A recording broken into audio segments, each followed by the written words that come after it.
Bonjour à tous, bienvenue pour ce nouveau numéro de Doc d'Histoire. Aujourd'hui, comme vous le voyez, on va s'intéresser à la Première Guerre mondiale et notamment à ses héros, mais à ses héros vus à différentes époques. C'est-à-dire qu'on va prendre des livres scolaires, des livres d'histoire scolaire, des années 20, des années 30, des années 40, des années 50, des années 60, pour voir de quelle façon on a présenté à ces différentes époques les héros de la Grande Guerre. Alors le premier manuel que nous allons utiliser, c'est celui-ci, date de 1952, et vous voyez que ces concepteurs ont choisi comme image pour illustrer la Première Guerre mondiale l'entrée des troupes françaises à Strasbourg en 1918. On reconnaît évidemment très vite Strasbourg à ses maisons à colombage. Donc là, je suppose qu'il s'agit de la rue Mercière, mais je n'en suis pas absolument sûr. On voit bien sûr beaucoup de drapeaux sur les fenêtres. Dans la rue, on a l'armée française qui défile. Ici, il s'agit de cavaliers, mais évidemment, les cavaliers ne sont pas vraiment les héros de la guerre 14-18. Les héros de la Première Guerre mondiale, ce sont plutôt les fantassins. La question qui se pose ici, c'est qui est l'officier qui mène les troupes françaises. Alors, je suppose que le dessinateur a voulu représenter Foch, mais je n'en suis pas absolument sûr. En fait, les troupes françaises ont fait plusieurs entrées à Strasbourg. La première a lieu le 22 novembre 1918 et elle est menée par le général Gouraud. La deuxième, c'est le maréchal Pétain qui fait son entrée le 25 novembre et le maréchal Foch, lui, fait son entrée seulement le 29. Poincaré et Clémenceau viendront, eux, en décembre. Mais ici, donc, on peut supposer qu'il s'agit du maréchal Foch. On a autour des soldats, une foule en liesse, avec des drapeaux français, des Alsaciennes en costume traditionnel, et c'est une liesse qui est bien réelle si on en croit les archives de l'époque. Donc là, on a représenté la libération d'un territoire français qu'en France, on considère avoir été indûment occupé par l'Allemagne après sa victoire de 1870. Pour les Français, cette libération de Strasbourg, c'est vraiment le point final de la guerre. Maintenant, on va regarder le texte qui accompagne l'image. D'abord, le titre, vous voyez, Joffre, Clémenceau et Foch. Donc, ce sont les trois noms qu'on nous demande de retenir dans la plupart des manuels scolaires. Ensuite, dans le récit, on a la bataille de la Marne qui est remportée par Joffre, puis on passe directement à Foch et Clémenceau et la libération de l'Alsace. La phrase à recopier, c'est la bataille de la Marne, et à la fin, le résumé insiste, lui, sur la culpabilité de l'Allemagne et sur le gain, la libération de l'Alsace-Lorraine. Et puis enfin, le dessin à reproduire, c'est une Alsacienne en costume traditionnel. Le livre suivant date, lui, de 1946. Il est très similaire à celui de 1952. Évidemment, vous devinez tout de suite, on est un petit peu dans la même actualité proche au sortir de la Seconde Guerre mondiale. Alors ce texte-là, il est divisé en deux parties, et la première partie est consacrée au combat et aux maréchaux Foch et Joffre.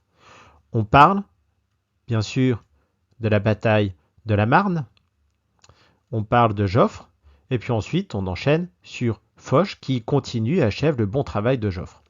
Sauf que Joffre a été débarqué de son poste en décembre 1916 et Foch n'arrive aux commandes des troupes interalliées qu'au printemps 1918. Donc on a quand même un intervalle d'un an et demi environ entre les deux. Ensuite, on a droit à la fameuse citation des combats autour d'Amiens. Donc Joffre disait que lui, il se battrait devant Amiens, il se battrait dans Amiens, il se battrait derrière Amiens, etc. Ce qui est aussi une référence à une autre attitude qui a été adoptée pendant la Seconde Guerre mondiale. D'autant qu'il faut rappeler que cette phrase de Joffre, elle a été prononcée pour stigmatiser au contraire l'attitude de Pétain que Foch considérait trop patentiste. Donc là, on ne cite pas le nom de Pétain, mais les enfants de l'époque et les parents aussi des enfants ont certainement vu qui était visé. Ensuite, on nous raconte donc la victoire sur l'Allemagne, mais on a une curieuse erreur que j'avoue je ne m'explique pas puisqu'on transforme la guerre 14-18 en guerre 14-17. On va supposer ici qu'il s'agit d'une faute de frappe. Et puis enfin, on insiste bien sûr sur le rôle primordial de Joffre et de Foch. Et pour illustration, cette fois on a choisi le défilé de la victoire avec à droite Joffre et à gauche Foch. Et au fond, il s'agit de l'Arc de Triomphe. Le défilé a lieu le 14 juillet 1919. Sauf qu'évidemment, il manque quelqu'un dans cette affaire dont on vient de parler. Il manque le maréchal Pétain, Philippe Pétain, qui a été fait maréchal en 1918, la même année que Foch, tandis que Joffre, lui, a été fait maréchal en 1916. Alors là, vous voyez que c'est la page suivante, donc la leçon numéro 49. Donc celle-ci est consacrée à Clémenceau et à ses fameuses visites dans les tranchées. Alors on ne va pas en reparler parce que je suis aussi en train de préparer un numéro spécial sur Clémenceau.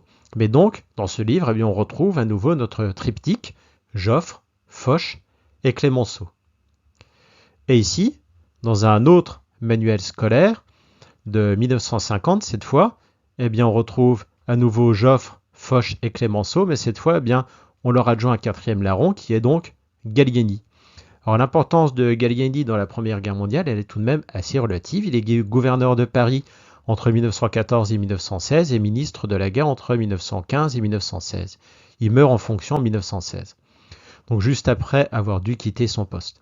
Et en 1914, eh bien, c'est l'homme des taxis de la Marne qui ont amené sur le champ de bataille peut-être 5000 hommes dans une bataille qui en a impliqué 2 millions.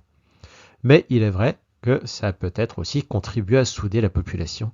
Mais on peut tout de même être surpris de l'importance de Gallieni dans la mémoire de la Première Guerre mondiale. Alors jusqu'ici, on s'est essentiellement intéressé à des manuels scolaires qui dataient de la période de l'après-Seconde Guerre mondiale. Maintenant, on va revenir sur des manuels antérieurs, et notamment celui-ci qui est un Lavis qui a été édité en 1942. Et sur ce Lavis de 1942, alors vous imaginez, on est évidemment dans une autre actualité qu'un manuel scolaire de 1950. Donc dans ce Lavis de 1942, on compte 1, 2, 3, 4, 5, 6, 7, 8 pages qui sont consacrées à la Première Guerre mondiale. Alors bien sûr, ce Lavis, eh bien, il est destiné à des élèves qui sont un petit peu plus âgés, et donc on détaille plus les événements. On va revenir au début, où là vous voyez une première illustration qui évoque les alliés belges, britanniques. Alors ici c'est un Écossais qui est représenté sans doute pour le folklore. On voit aussi un Italien, un Américain qui est étrangement beaucoup plus grand que les autres. Il manque évidemment les Russes et pourquoi pas les Japonais. Sauf que bien sûr, eh bien, entre-temps, la révolution soviétique est passée par là, et quant aux Japonais, eh bien en France, on s'intéresse assez peu à ce qui s'est passé de l'autre côté du monde, parce que la guerre a beau être mondiale, eh bien on apprend aux jeunes Français finalement que ce qui s'est déroulé sur le territoire même de la France. En dessous, on a une mention qui est très intéressante. Alors, on nous parle du traité de Francfort, qui est donc le traité qui a soldé la guerre de 1870.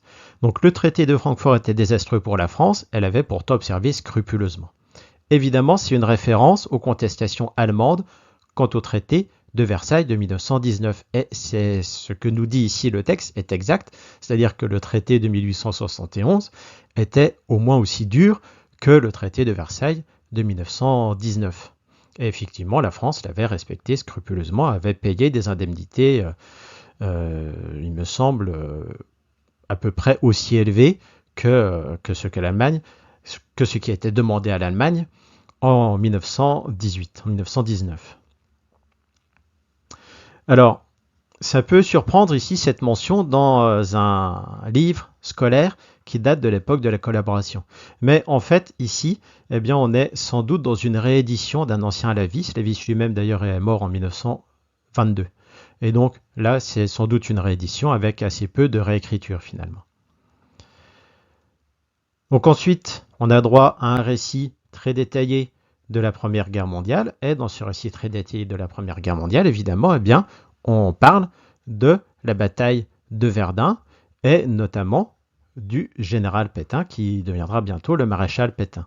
Ensuite, la guerre se poursuit et dans ce cadre, eh bien, on nous met les 3 personnages qu'on trouve les plus importants au moment où ce manuel a été rédigé, donc Joffre, Foch et Pétain.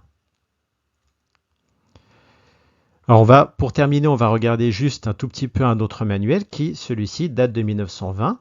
On trouve une mention un peu similaire mais nettement plus franche du fait que les Allemands ne souhaitent pas suivre le traité. Et puis surtout, au-dessus, eh bien, on a de nouveau la mention. Les plus grands généraux français ont été Joffre, Gallieni, Pétain et Foch. Donc on retrouve encore Gallieni.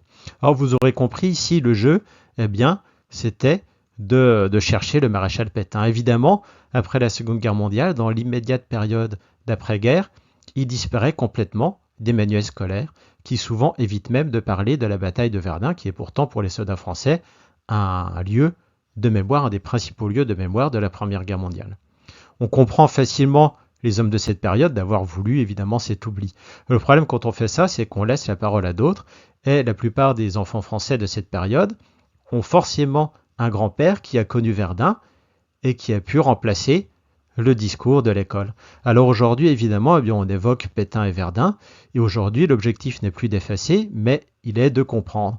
Et on note aussi l'absence de Clémenceau avant la Seconde Guerre mondiale, parce que dans ces deux documents, dans ces deux manuels scolaires qui datent d'avant la Seconde Guerre mondiale, eh bien, on ne nous en parle pas de Clémenceau. Clémenceau, en fait, c'est un petit peu, après la Seconde Guerre mondiale, la revanche de la République sur le militaire. Et on a vu ce que pouvait donner en 1940 un culte aux militaires. Enfin, eh bien, il y a d'autres personnages peut-être qui auraient pu avoir leur place dans les livres scolaires, mais qui sont un petit peu oubliés, comme Mangin, Franchet d'Espéry ou d'autres. Alors, comme d'habitude, eh bien, je vous remercie d'avoir suivi ce numéro, et je vous donne rendez-vous dans quelques jours pour un numéro de Dans les rues de Paris, et dans quelques semaines pour un autre numéro de Doc d'Histoire.